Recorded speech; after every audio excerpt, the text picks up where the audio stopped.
60 साल का बूढ़ा आदमी अपने घर के आंगन में बैठा रहा करता और उसी जगह से उसकी नज़र सामने वाले घर पर पड़ा करती। तो उस घर के अंदर कौन जा रहा है, कौन आ रहा है, ये सारी चीज़ें उस बुज़ुर्ग आदमी को नज़र आया करती थी। तो पड़ोस में रहने वाली एक महिला थी जो कि तलाकशुदा थी, वहीं पर रह रही थी अपने पति को छोड़ करके। उसके घर में न जाने कैसे कैसे मर्द आने लगते हैं और जो भी आता जाता कितनी देर अंदर रहता, वो सारी चीज़ें वह बूढ़ा आदमी जो 60 साल का था वह देखा करता है। और फिर दोस्तों यहाँ पर एक ऐसी घटना होती है, वही जो औरत होती है वह कोर्ट में पेश की जाती है और जज साहब उसको फांसी की सज़ा सुना देते हैं। और जब वह महिला फांसी की सज़ा सुनती है तो उसकी आंखों से आंसू बहने लगते हैं और गुहार लगाती है रो रो करके जज साहब के सामने कि जज साहब मेरे भी 2 बच्चे हैं और मेरी सज़ा में रियायत पड़ती जाए। लेकिन दोस्तों जज साहब अब यहाँ पर जो कहते हैं, पूरा मामला यहाँ पर जब आप लोग सुनोगे तो आप भी हैरान रह जाओगे कि क्या समाज के अंदर इस तरह के लोग भी रहते हैं जो कभी भी कोई किसी को बर्दाश्त नहीं करते हैं और कैसा भी कदम उठा लेते हैं। पूरी कहानी जानेंगे। एक छोटी सी 2.5 साल की बच्ची की हत्या की जाती है। नमस्कार, मैं हूं सुदेश कुमार और तिरछी बात चैनल में आपका स्वागत है। यह घटना घटित होती है पंजाब के लुधियाना के अंदर।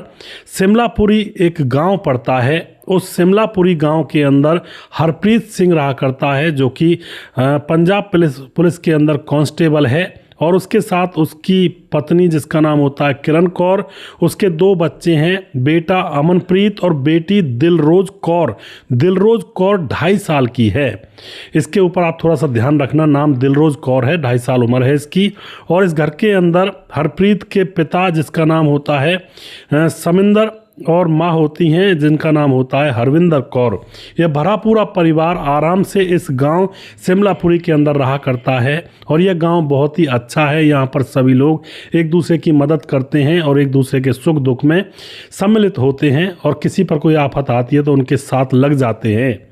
अब कोई दिक्कत नहीं होती है, घर परिवार अच्छे से चल रहा होता है, सब ठीक था। लेकिन अचानक क्या होता है, इस परिवार की बगल वाले घर में उनकी बेटी थी जो अपने पति से लड़ा झगड़ा करती है, जिसका नाम होता है नीलम।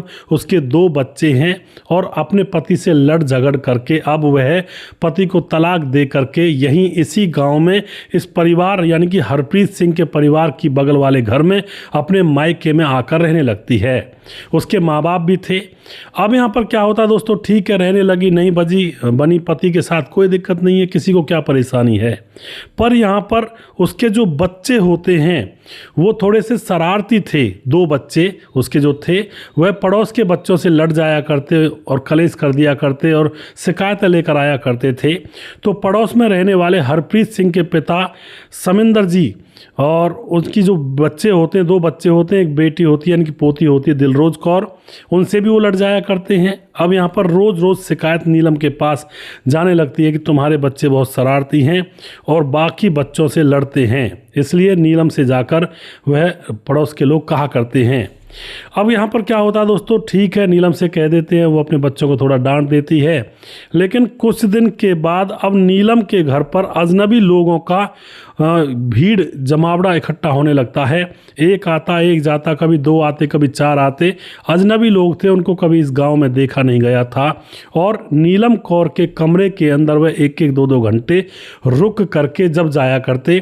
नीलम का घर ऊपर था, चौबारा बना हुआ था, नीलम के माँ बाप नीचे रहा करते थे और चौबारे पर कौन आ रहा है कौन जा रहा है यह पड़ोस के यह जो लोग रहने वाले थे, पिता जिनका नाम समिंदर था, यह अपने आंगन में बैठा हुआ सामने देखा करता था टकटकी लगा करके कि इस लड़की के घर में न जाने कौन कौन आता है। और इसके कमरे में 2-2 3-3 घंटे ये रुकते हैं और फिर यहाँ से चले जाते हैं। यानी कि मामला पूरा खराब इस लड़की ने कर दिया था इस गांव के अंदर आकर के। अब गैर मर्द जब इस लड़की नीलम कौर के घर में आने लगते हैं तो मोहल्ले में चर्चाएं भी होने लगती हैं। लोग कहने लगते हैं कि यह लड़की कैसी बन गई, इसका पता नहीं क्या हाल होगा। और उसके बाद दिलरोज का जो दादा होता है समिंदर, वह घर का पड़ोस में उसका घर था, तो वह भी अब लोगों से बातचीत करने लगता है कि देखो इसके घर में कौन कौन आता है और कौन कौन जाता है। मैं तो सब कुछ देखता हूँ अपनी आंखों से, बड़ी घिन आती है मुझे जब यह नज़ारा मैं देखता हूँ, लेकिन करूँ भी तो करूँ क्या, आखिर क्या यहाँ इस मामले का निपटारा हो सकता है। यह बातें वे अड़ोस पड़ोस में बातचीत किया करते थे। और दोस्तों उसके बाद एक दिन यह जो दादा होता है जिसका नाम होता है समिंदर, यह नीलम के घर पर जाता है, उसके माँ बाप से शिकायत करता है कि ये क्या मचा रखा है तुम लोगों ने, और तुम्हारी बेटी के पास न जाने कैसे कैसे लोग आते हैं, और तुम्हारी बेटी के जो बच्चे हैं वो भी खूब शोर मचाते हैं, हमारे बच्चों से लड़ते हैं, और पूरे गाँव में सिस्टम ही खराब कर दिया है तेरी बेटी ने। इस तरह से वह कहकर आते हैं। अब यहाँ पर जो माँ बाप होते हैं नीलम के, वह सुन लेते हैं, कहते भी तो कहते क्या। और उसके बाद को क्या होता है दोस्तों, यहाँ पर अब जो नीलम होती है उसको जब ये बात पता चलती है तो उसको बहुत बुरी लगती है कि भाई मेरे बारे में मोहल्ले में चर्चा की जा रही है इस तरह की गंदी गंदी, तो उसको बुरा लगता है, लेकिन वह करे भी तो करे क्या। ऊपर से मोहल्ले वाले भी तरह तरह की नज़रों से उसको देखते थे, और कोई उससे सीधे मुंह बात नहीं करता था, क्योंकि सब लोग जान चुके थे इसका धंधा क्या है, और इसके माँ बाप भी इस धंधे में इसका साथ दे रहे हैं, और आए दिन बच्चों को लेकर झगड़े होते थे। तो ऐसा माहौल यहाँ पर बन चुका था इस नीलम के साथ। अब दोस्तों यहाँ पर क्या होता है, नीलम बहुत ज़्यादा परेशान हो जाती है, तो नीलम सोचती है कि क्यों ना इस गांव से दूर कहीं घर लिया जाए, और उसके माँ बाप उसको समझाते हैं कि ठीक है तू घर ले ले और तू वहीं पर रह लिया कर। तो नीलम गांव से दूर एक घर खरीद लेती है, और 28 नवंबर 2021 को जो नीलम होती है वह अपने घर का सामान शिफ्ट कर रही थी उस दूसरे घर में, और इधर यह परिवार था बगल वाला, यानी कि जो लड़की थी 2.5 साल की दिलरोज कौर, उसके माता पिता और दादा दादी किसी शादी में गए हुए थे, और उसके बाद दोपहर 2 बजे के आसपास वह शादी में से वापस आ जाते हैं। और वापस आने के बाद अब जो छोटी बच्ची होती है वह बाहर खेल रही होती है, और उधर जो नीलम होती है वह अपना सामान शिफ्ट कर रही थी। अब दोस्तों अचानक क्या होता है, दिलरोज जो लड़की होती है, बच्ची होती है, वह गायब हो जाती है, और खेलते खेलते जब वह गायब हो जाती है तो पूरी जगह पर खबर फैलती है। सभी लोग गांव के ढूंढने लगते हैं, और सभी लोग आपस में बात ये करते हैं कि भाई बच्चे ऐसे गायब हो जाएंगे तो कल को हमारे बच्चे भी गायब होंगे। आखिर कहाँ गई वह बच्ची, इधर उधर उसको ढूंढ रहे होते हैं, लेकिन कहीं भी अता पता उस बच्ची का नहीं मिलता है। तो उसके बाद पूरा गाँव इकट्ठा था, और फिर पुलिस को बुलाया जाता है। पुलिस आती है, मामले की छानबीन करती है, किसी के ऊपर भी कोई शक नहीं था गाँव वालों को। तो पुलिस वहां पर लगे हुए सीसीटीवी कैमरों को खंगालती है, और जब सीसीटीवी कैमरे खंगाले जाते हैं तो अब क्या दिखता है पुलिस को कि जो नीलम थी, जो घर को छोड़ करके जा रही थी, नए घर में शिफ्ट हो रही थी, वह उस लड़की को 2.5 साल की जो बच्ची होती है जिसका नाम होता है दिलरोज कौर, पड़ोस के अंकल की, पड़ोस वालों की बेटी, उसको अपनी स्कूटी पर बिठा करके कहीं ले जा रही थी।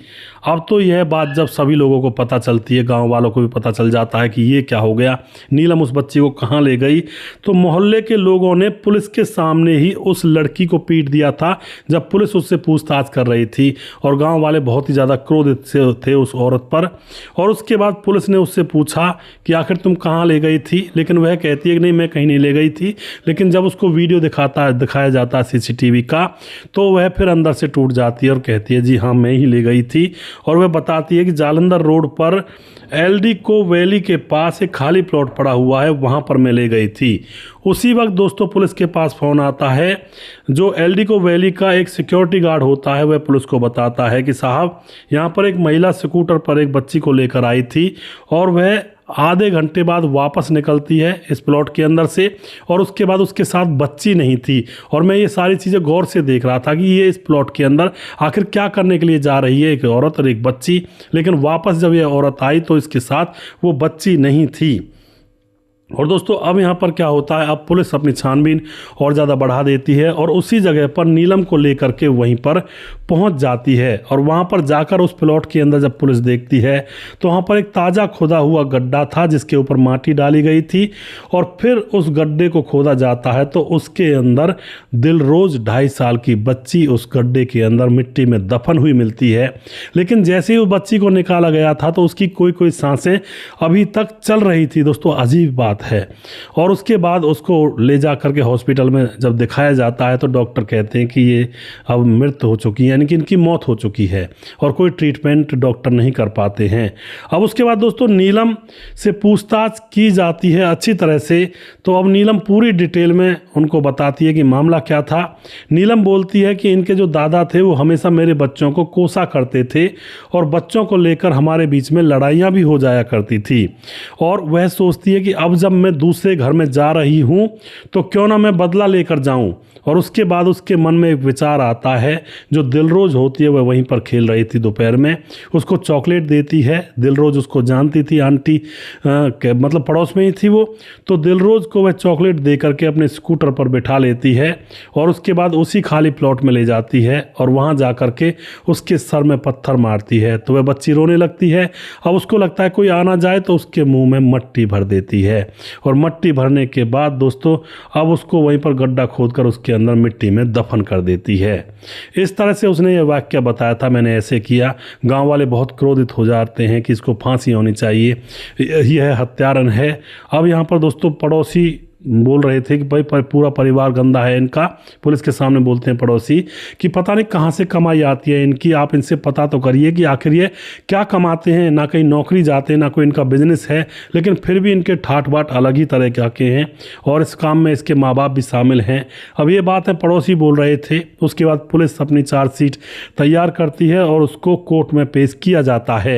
यह मामला 28 नवंबर 2021 का है और 18 अप्रैल 2024 में जब इसको कोर्ट में पेश किया जा रहा था तो जज साहब इनको फांसी की सज़ा दे देते हैं। और फांसी की सज़ा सुनते ही जो नीलम होती है वह रोने लगती है और कहने लगती है कि जज साहब मुझ पर रहम करिए, मेरे भी 2 बच्चे हैं। पर दोस्तों जज साहब, अब जो कोर्ट के अंदर जज साहब होते हैं वो बिल्कुल कह देते हैं कि हम तुम्हारे ऊपर रहम बिल्कुल नहीं करेंगे, क्योंकि तुम्हारे जैसी औरत को तो ऐसी तरह से फांसी दे देनी चाहिए। इस तरह की बातें वहाँ पर होती हैं और वह रो रही होती है, गिड़गिड़ा रही होती है और उसके जो साथ है कानूनी कार्रवाई यहाँ पर की जाती है। तो यह मामला था दोस्तों 28 नवंबर 2021 का और इसको फांसी की सज़ा मिली थी 18 अप्रैल 2024 के अंदर। कई बार दोस्तों अड़ोस पड़ोस के लोग बच्चों से ही जलने लगते हैं। अरे बच्चों से क्या जलना, वो तो भगवान का रूप होते हैं। बच्चे चाहे दुश्मन के हों या किसी पड़ोसी के हों, बच्चे तो बच्चे होते हैं, उनके मन में कोई बैर भाव होता ही नहीं है। लेकिन उन बच्चों को लेकर के और बदला लेना यह बहुत गंदी नीयत है, बहुत गलत बात है। अगर बदला लेना है तो सामने बड़े लोगों से ही सामने बात करें, उनसे कहें कि मेरे साथ तुमने ये किया वो किया। बच्चों के साथ क्या दुश्मनी, बहुत ही गंदा और निंदनीय यह काम किया था इस महिला ने। और निंदनीय काम तो यह पहले से ही कर रही थी। इसके घर पर न जाने कितने कितने लोग आया करते थे और इसी बात से पड़ोसियों को दिक्कत थी। और इसके बच्चे बहुत शरारती थे और बच्चे शरारत किया करते थे पड़ोस के लड़कों के साथ, तो यहाँ पर भी दिक्कत थी। थोड़ा सा बस कहा सुनी करी तो महिला ने दूसरे लोगों के बच्चों को ही मारना प्रारंभ कर दिया था। आप जो भी कुछ कहना चाहते हैं अपनी राय कमेंट बॉक्स में लिख सकते हैं, लोगों के साथ शेयर कर सकते हैं। और वीडियो के लास्ट में कुछ भाइयों के नाम जरूर लेना चाहूँगा जो हमारे वीडियोस को देखते हैं और हमें खूब सपोर्ट करते हैं। हमारे साथ हैं स्टोरी बाई धर्म सर, आपकी कहानी का कहने का अंदाज़ बहुत अच्छा रहता है, बहुत धन्यवाद करते हैं जी। उसके बाद हमारे साथ जगवीर भाई कमेंट करते हैं, आपकी स्टोरी बहुत अच्छी होती हैं। और हृदयराम कमेंट करते हैं, आदेश कोहली कमेंट करते हैं, सत्यनारायण कीर हमारे भाई कमेंट करते हैं, राम मोहम्मद यासीन लाहौर पाकिस्तान से, दयाशंकर सिंह राजपूत यूपी, ठाकुर यूपी 43 गोंडा से कमेंट करते हैं, दुर्योधन भाई कमेंट करते हैं, छगनदास खारडाबाद राजस्थान से कमेंट करते हैं।